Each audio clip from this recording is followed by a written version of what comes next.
중국 우한에서 발생한 신종 코로나 바이러스로 인해서 많은 염려가 있는 줄 압니다. 우리나라만의 문제가 아니죠. 지금 전 세계가 이 문제로 걱정을 하고 있습니다. 아마 여기에 이 자리에 오시기까지 또 많은 분들이 고민하고 오셨을 겁니다. 이 교회 갈까 말까 이런 생각도 하겠죠. 특히 이제 또 어제 소식을 들으니까 확진자 한 명이 교회를 다녔다고 합니다. 근데 제가 들은 이야기로는 이분이 교회 전도사님이시더라고요. 그래서 그 교회는 오늘 예배가 아예 없습니다. 아예 없고 이제 소독도 다시 철저하게 했다고 하는데, 어쨌든 이제 그런 마음이 있기 때문에 어떻게 해야 되나 이런 생각을 하실 거예요. 그래서 내가 만약 교회를 가지 않으면 이거 믿음이 없다고 또 목사님이 뭐라 하지 않을까, 또 그래서 또 이렇게 오신 분도 있을 줄로 압니다. 그래도 괜찮습니다. 또 반면 위험하니까 당연히 오지 않은 분들도 있을 거예요. 다 괜찮습니다. 근데 이는 믿음으로 극복해야 되는 그런 믿음의 문제라기보다는 서로 배려하는 문제로 바라보아야 됩니다. 왜냐하면 혹시 내가 전파자가 될 수 있기 때문이죠. 마스크를 쓰는 것도 내 자신을 보호하는 것도 이유가 되겠지만 다른 사람을 보호하고 배려하기 위해서입니다. 그래서 내 가족만을 위한, 나와 내 가족만을 위한 이기적인 마음이 아니라 다른 사람을 위해서 예배에 참석하지 못했다면 그것도 지혜로운 결정이고, 그것도 우리 장로님께서 기도해 주신 대로 이웃사랑의 한 방편이라고 볼 수도 있습니다. 물론 집에서 우리가 인터넷 등을 활용하여 예배를 꼭 드려야 되겠죠. 어떤 경우이든 아까 광고 시간에 말씀드린 대로 이번 일을 또 엄중히 생각하면서 개인 위생을 좀 철저히 지키고 서로 배려하는 마음으로 조심한다면 이 어려운 시기를 또 잘 극복할 수 있으리라 믿습니다. 어떤 분들은 그래서 또 이런 말도 하기도 하죠. 정치와 경제도 위기인데 신종 코로나 바이러스 때문에 우리나라가 더 큰 위기에 처해 있다라고 말합니다. 정말 위기가 맞습니다. 그런데 한편으로 생각해보면 지금까지 위기가 아닌 적이 있었습니까? 제가 어렸을 때부터 정치인들은 항상 위기라고 했어요. 좋다라고 얘기한 적 거의 없습니다. 세상을 둘러봐도 항상 위기입니다. 사실 미국도 지금 독감으로 인해서 이번 겨울에만 무려 8,000명 이상이 사망했다고 합니다. 엄청나지 않습니까? 우리나라에서 산업재해로 죽는 사람이 얼마나 되는지 아세요? 2014년 통계 보니까 992명이고 항상 1,000명 이상이었어요. 그리고 조금씩 줄어들다가 2019년 작년에는 855명이었습니다. 왜 이런 문제를 위기라 생각하지 않고 적극적으로 극복하려 하지 않습니까? 그렇다고 신종 코로나 바이러스가 아무것도 아니란 말인가? 그렇지 않습니다. 위기가 아니란 말인가? 절대 그런 말씀이 아니에요. 위기의 시대가 맞습니다. 신종 코로나 바이러스를 절대 가볍게 봐서는 안 됩니다. 엄정하게 대처하고 정말 과할 정도로 우리가 서로 조심해야 합니다. 다만 우리가 정말 이 사태를 위기라고 생각을 한다면 이 위기의 시대에 우리가 어떻게 해야 할까? 어떻게 하는 것이 하나님의 뜻일까? 그리스도인으로서 하나님이 원하시는 것은 무엇인지 분별하고 그에 순종해야 하지 않겠습니까? 오늘 말씀에서도 보면은 그 하나님의 뜻이 무엇인지 너무나 분명하게 드러나고 있습니다. 오늘 성서 정과에 따라 하나님이 주시는 말씀은 미가 6장 1절부터 8절까지 말씀입니다. 성서 정과에 따른 말씀이란 제가 임의로 본문을 선택하지 않았다는 의미예요. 늘 그렇지만 이 시대를 살아갈 때 꼭 필요한 말씀을 하나님은 우리에게 주십니다. 오늘 본문도 우리가 지금 처해 있는 현실에서 어떻게 해야 하는지, 하나님이 원하시는 것은 무엇인지를 잘 알 수 있는 그런 본문의 말씀입니다. 먼저 오늘 본문의 배경을 좀 말씀드리자면 이렇습니다. 미가는 주전 7에서 8세기에 활동한 예언자입니다. 이사야, 호세아와 동시대 사람입니다. 북이스라엘이 멸망한 후에 남유다에 와서 하나님의 말씀을 전했습니다. 미가를 비롯한 당시 예언자들이 전한 하나님의 말씀은 너희가 지금 죄를 짓고 회개하지 않고 하나님께 돌아서지 않으면 너희가 멸망할 거다라는 얘기예요. 이미 북이스라엘은 그래서 멸망을 했습니다. 너무나 잘 명한 말씀 아닙니까? 미가 선지자가 활동한 시기는 국제적으로 매우 어려운 시기였어요. 유다는 강대국으로 둘러싸여 있어서 계속 불안했습니다. 아시리아, 바빌로니아, 이집트 등 호시탐탐 유다를 노리며 침공해 왔어요. 게다가 하나님은 유다를 심판하겠다고 예고하셨습니다. 종교 정치 지도자들이 부패했고 백성들은 불의했기 때문에 그래요. 우상 숭배에 빠져 하나님을 온전히 섬기지 않았기 때문입니다. 그리고 이런 상태가 계속된다면 유다 너도 북이스라엘처럼 멸망하게 될 거다라고 분명하게 경고하셨습니다. 미가도 그런 하나님의 말씀을 전했죠. 그런데 심판을 말씀하시지만 궁극적 목적은 하나님의 궁극적인 목적은 구원이셨습니다. 그래서 하나님은 미가를 통해서 심판을 말씀을 하기도 하지만 평화의 시대를 말씀하기도 합니다. 그래서 미가 4장 말씀을 보면은 칼을 쳐서 보습을 만들고 창을 쳐서 낫을 만들게 될 거라 말씀합니다. 전쟁 기구가 농사 기구로 변한다는 말이에요. 전쟁의 시대가 가고 평화의 시대가 도래할 거라 말씀합니다. 5장에서는 메시아가 베들레헴에서 나올 거라 말씀하고 그가 바로 샬롬을 이룰 사람이다 라고 말합니다. 5장 후반에서는 다시 이스라엘 백성의 죄를 지적하며 심판을 말씀하죠. 그리고 이제 오늘 6장의 말씀입니다. 오늘 6장의 말씀은 특별히 재판정을 생각하면 좋습니다. 하나님은 산과 땅을 증인과 배심원으로 부르시고 스스로 변론하십니다. 하나님은 이스라엘을 괴롭게 하는 분이 아니라 이스라엘을 구원하고 인도하신 분이라 말씀합니다. 이에 수많은 제물을 드리려는 백성에게 그런 제물이 아니라 정의를 행할 것과 인자를 사랑할 것과 겸손히 하나님과 동행하는 것이 하나님이 진정으로 원하는 거라 말씀하십니다. 먼저 우리가 6장 3절을 함께 봉독하겠습니다. 6장 3절 말씀입니다. 이르시기를 내 백성아 내가 무엇을 내게 행하였으며 무슨 일로 너를 괴롭게 하였느냐 너는 내게 증언하라. 아멘. 하나님이 백성에게 말씀하셨어요. 내가 너에게 무엇을 했느냐? 너를 내가 괴롭혔느냐? 한번 말해봐라. 왜 하나님이 이런 말씀을 하십니까? 이스라엘 백성은 자신들이 이렇게 힘들고 어렵고 위기의 시대가 온 것은 다 하나님 때문이라 말했기 때문입니다. 하나님이 우리를 이렇게 힘들게 했다는 말이에요. 이 괴롭히다라는 말을 세번역 성경에서는 무엇으로 하냐면은 내가 너희에게 짐이라도 되었단 말이냐. 하나님을 짐처럼 부담스럽게 여겼다는 말씀이에요. 그래서 이런 상황에서 하나님은 산과 땅을 증인으로 소환합니다. 1절과 2절 말씀 함께 봉독합니다. 너희는 여호와의 말씀을 들을지어다. 너는 일어나서 산을 향하여 변론하여 작은 산들이 내 목소리를 듣게 하라 하셨나니 너희 산들과 땅의 견고한 지대들아 너희는 여호와의 변론을 들으라. 여호와께서 자기 백성과 변론하시며 이스라엘과 변론하실 것이라. 아멘. 하나님께서 산과 들을 부르셨어요. 그들을 증인이자 배심원으로 부르신 겁니다. 이스라엘이 하나님 때문에 힘들다고 하니까 그럼 증인을 불러서 한번 들어보자는 얘기입니다. 근데 왜 하필이면 산과 땅입니까? 산과 땅은 그 자리에서 모든 것을 지켜봤기 때문에 그래요. 산과 땅은 역사의 증인입니다. 인간은 사실 길어야 100년 살지 않습니까? 인간이 보고 목격하고 경험한 것은 다 한계가 있기 마련입니다. 다 알 수가 없어요. 반면 산과 땅은 그 자리에서 천년 만년을 지나면서 모든 것을 목격했습니다. 산과 땅은 이스라엘의 죄를 다 알아요.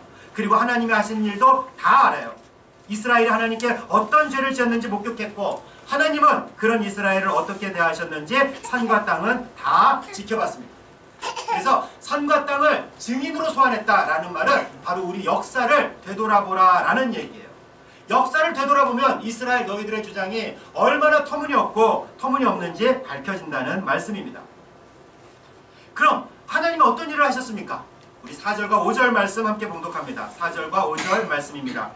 내가 너를 애굽 땅에서 인도해내어 종노릇하는 집에서 속량하였고 모세와 아론과 미리암을 내 앞에 보냈느니라. 내 백성아 너는 모압 왕 발락이 피한 것과 부올의 아들 발람이 그에게 대답한 것을 기억하며 시팀에서부터 길갈까지의 일을 기억하라. 그리하면 나 여호와가 공의롭게 행한 일을 알리라 하실 것이니라. 아멘. 하나님이 이 증인인 땅과 산 앞에서 이스라엘 백성에게 이렇게 말씀하십니다. 나 여호와 하나님이 너희를 괴롭게 하면서 무거운 짐이 되었는가? 아니다. 한번 생각해봐라. 애굽 즉 이집트에서 노예살이를 하던 너희를 구원하여 자유인이 되게 했는데 누가 한 일이냐? 내가 한 일이다. 뿐만 아니라 모세와 아론과 미리암 같은 지도자를 보내서 너희를 이끌지 않았느냐.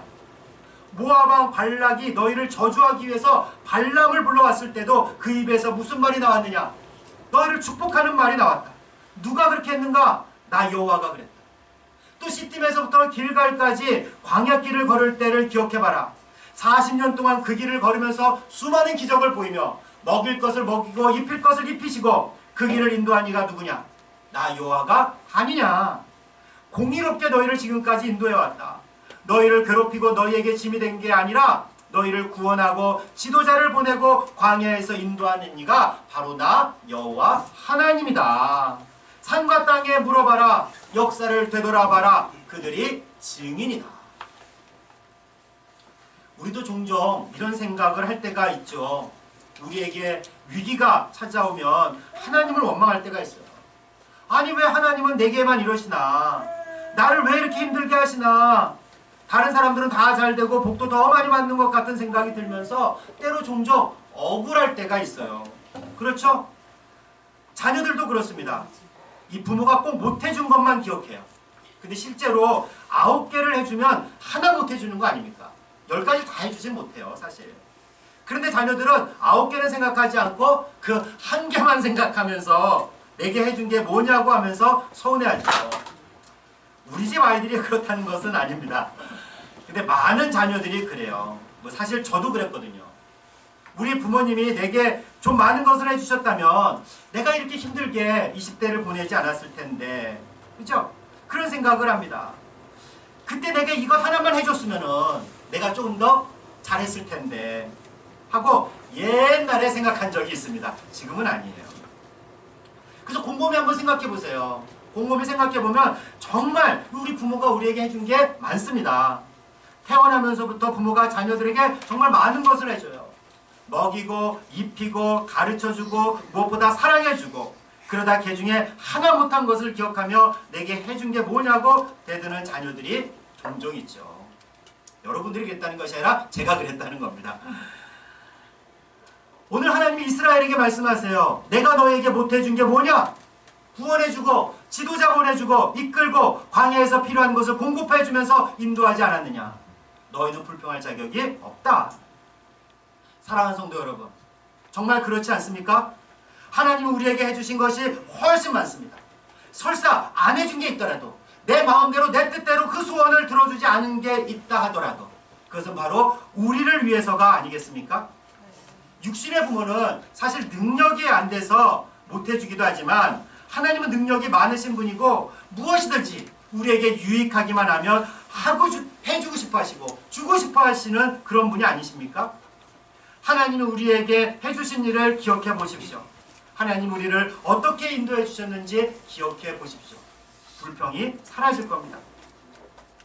하나님이 이렇게 말씀하시자 불평하던 백성이 이렇게 말합니다. 예언자가 대신 전해요. 6절과 7절 말씀 함께 봉독합니다. 6절과 7절 말씀입니다. 내가 그것을 가지고 여호와 앞에 나아가며 높으신 하나님께 경배할까? 내가 번제물로 1년 된 송아지를 가지고 그 앞에 나아갈까? 여호와께서 천천의 순양이나 만만의 강물 같은 기름을 기뻐하실까? 내 허물을 위하여 내 맏아들을 내 영혼의 죄로 말미암아 내 몸의 열매를 드릴까? 위기가 찾아온 것은 하나님이 나를 괴롭히려 하신 게 아니라면, 더욱이 내 죄 때문에 이런 위기가 찾아왔다면 그럼 어떻게 해야 될까? 그래, 하나님께 예배를 드려야지.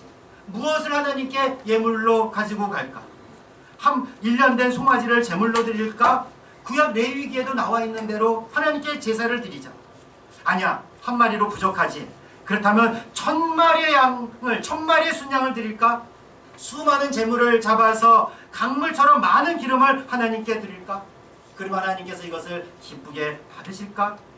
이것으로 부족하다면, 이것으로 내 죄를 용서받을 수 없다면 이방의 풍습이기는 하지만, 그리고 가슴 아프긴 하지만 내 맏아들을, 내 자녀들을 제물로 드릴까?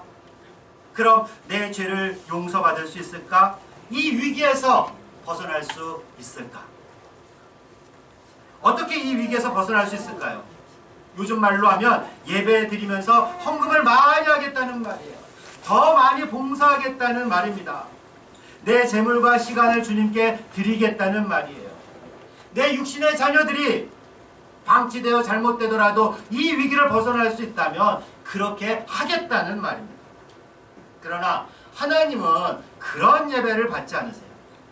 6절과 7절에 나오는 예배는 자녀를 바치는 것만 빼면 율법에서 말하는 대로 드리는 예배입니다. 능력만 되면 솔로몬처럼 1000번제를 드릴 수 있어요. 그런데 하나님은 그 예배가 아니라 다른 것을 요구하십니다. 예배를 드리지 말라는 말이 아니라 다른 것을 요구하세요. 예배 드리지 말고 봉사하지 말라는 말이 아니에요. 우리는 예배를 드려야 됩니다. 예배를 통해서 하나님 앞에 나아가고 하나님께서 예배하신 축복을 받아야 하기 때문입니다. 그러나 예배에 있어서 중요한 요소를 놓치지 말아야 돼요. 이게 없으면 하나님은 예배를 받지 않으실 뿐더러 위기를 극복할 수 없습니다. 그게 무엇이겠어요? 8절 말씀 함께 봉독합니다. 8절 말씀입니다. 사람아, 주께서 선한 것이 무엇임을 내게 보이셨나니 여호와께서 내게 구하시는 것은 오직 정의를 행하며 인자를 사랑하며 겸손하게 내 하나님과 함께 행하는 것이 아니냐. 아멘. 하나님께서 우리에게 원하시는 것은 분명합니다. 종종 하나님의 뜻이 무엇입니까? 궁금합니다. 모르겠습니다. 라고 호소하는 분들이 있어요. 그러나 하나님의 뜻은 항상 분명해요. 성경은 하나님의 뜻에 대해서 정말 명확하게 이해하고 있습니다. 선한 것이 무엇인지, 하나님이 원하고 구하시는 게 무엇인지 분명히 말씀을 하고 있어요. 근데 그것을 오늘날 우리에게 구체적으로 적용하는 것은 바로 우리가 그 말씀에 비추어 적용하면 됩니다. 우리가 스스로 말씀을 묵상하면서 그리고 무엇보다 성경적인 설교 말씀을 통해서 하나님의 뜻을 분별하고 그 뜻에 따라 어떻게 살아야 할지 고민하고 실천할 수 있습니다. 오늘 본문에서 하나님이 원하시는 것이 무엇입니까? 특별히 엄중한 이 위기의 시대에 하나님이 무엇을 원하십니까? 오직 정의를 행하며 인자를 사랑하며 겸손하게 하나님과 함께 행하는 것입니다. 너무 분명하죠. 하나씩 살펴보죠. 첫째로 정의를 행하라입니다. 행하라. 정의를 요구할 수 있어요. 누군 다른 사람에게 정의를 요구할 수 있습니다. 불의한 권력을 향해 정의를 요구할 수 있습니다. 그래야만 해요. 불의한 권력을 용인하면 안 됩니다. 그러나 내가 정의를 행하지 않으면 아무 소용이 없어요. 아무 소용이 없어요. 정의를 요구하고 정작 내가 정의를 행하지 않으면 하나님은 그 예배를 받지 않으십니다. 그래서 오늘 말씀에서도 하나님은 정의를 행하라 하세요. 이 말은 권력자뿐만 아니라 오히려 우리 백성 한 사람 한 사람에게 주시는 말씀이에요. 우리 그리스도인 한 사람 한 사람이 정의를 행해야 된다는 말씀입니다. 그럼 오늘 본문에서 말하는 정의가 무엇이겠습니까? 여기에 쓰인 히브리어는 미슈팟이에요. 미슈팟. 히브리어로 의롭다, 공의롭다로 번역되는 체다카라는 단어가 있는데 이 체다카라는 단어와 달리 미슈팟이라는 단어는 올바른 판결을 의미합니다. 특히 고아나 과부나 나그네 같은 연약한 이들을 돕는다는 의미. 신명기 10장 18절에서 이렇게 말씀하세요. 고아와 과부를 위하여 정의를 행하시며 나그네를 사랑하며 그에게 떡과 옷을 주시나니. 누가? 하나님께서. 여기에 정의가 바로 미슈팟입니다. 당시에 고아나 과부나 나그네는 누군가 도와주지 않으면 살아갈 수 없는 존재예요. 연약한 이들이죠. 정의를 행한다는 말은 고아나 과부나 나그네가 불이익을 당하지 않고 그들에게 필요한 것을 공급해주며 돌본다는 의미예요.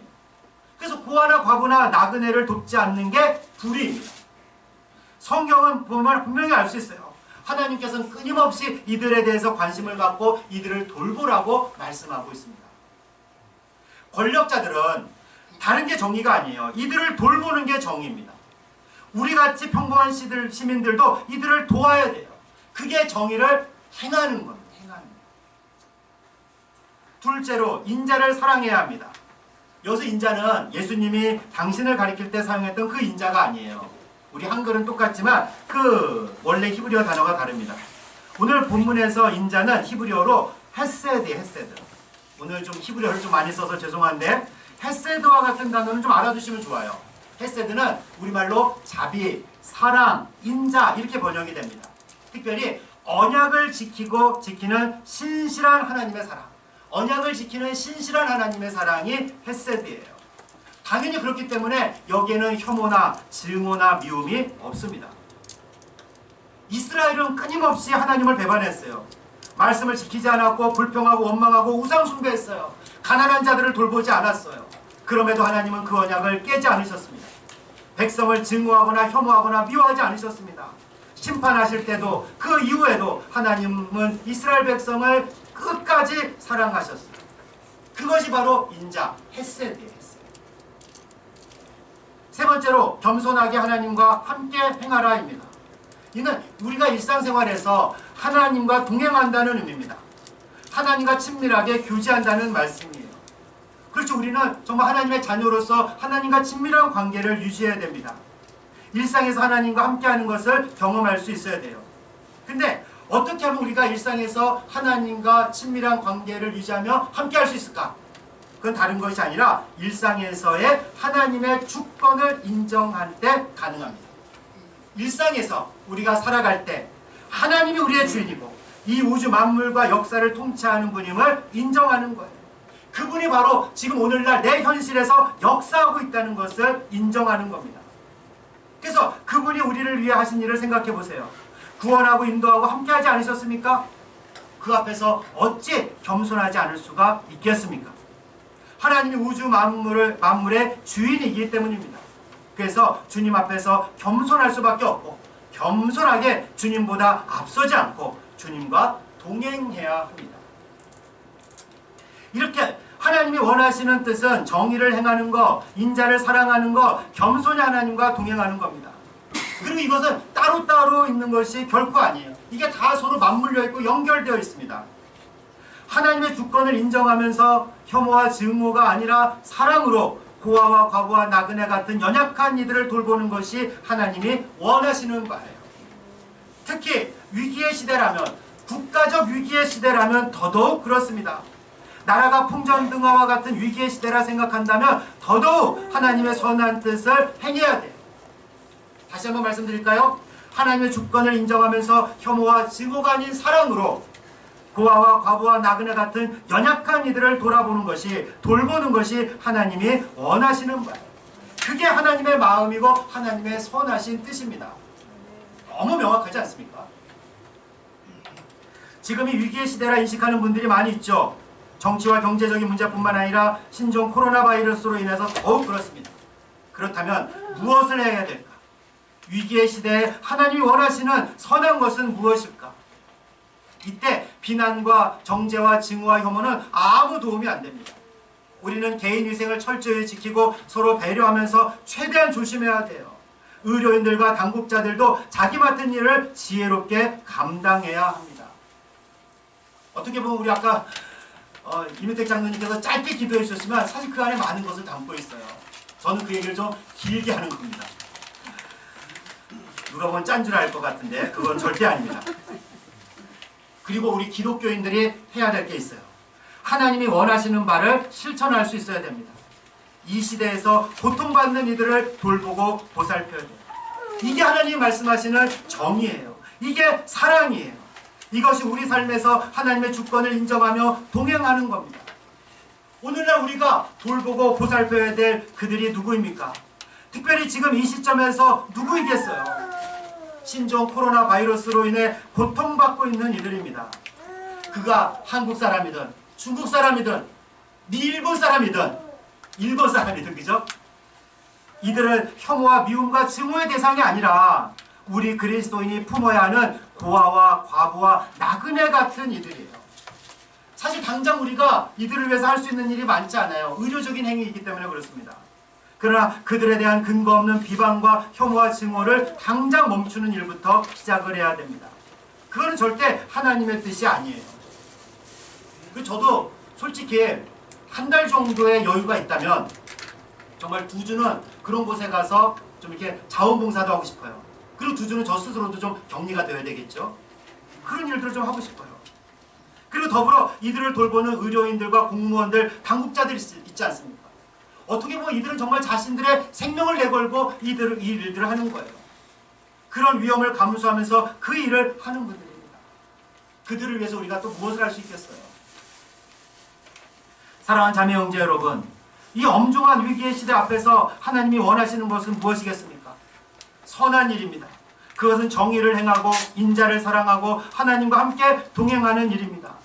오늘날 그것은 신종 코로나 바이러스로 인해 고통받는 이들을 배려하고 이들을 위해 기도하는 거예요. 이 선한 일에 참여하는 여러분과 제가 되기를 주님의 이름으로 축원합니다.